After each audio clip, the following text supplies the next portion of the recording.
We're going to continue on. We're going to add the delete this time.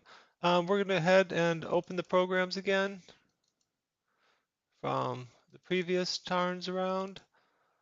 And one of the things we want to add into working storage is now we're going to string a variable called del COBOL, set it to spaces.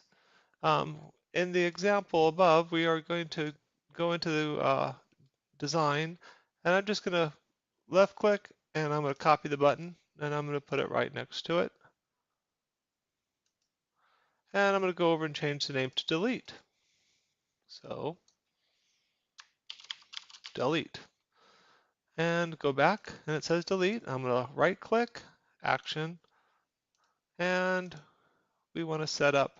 Now, as usual, I won't make you sit there and watch me type, so I'm going to go ahead and just move the things over. And what we're doing right here is, of course, we are setting the record read type to 4. We're going to perform read the database, passing the variables. And then when we're done, we're going to go back to LSN3. We're going to set the screen to visible and dispose of the old screen. So I'm going to jump over to readDB. And on readDB, I've already set up this. I've added another if. We already have 0, 1, 2, 3, and now I'm adding type 4, which is we just added. And this is a string SQL delete from LSN read, where COBOL name equals hold del COBOL. And what I've also done is when we read 1 and 2 is when we make a decision if we want to see um, Java or COBOL screens, I'm going to go ahead and always read COBOL name and put it into the del COBOL. As you can see, I do it in both places.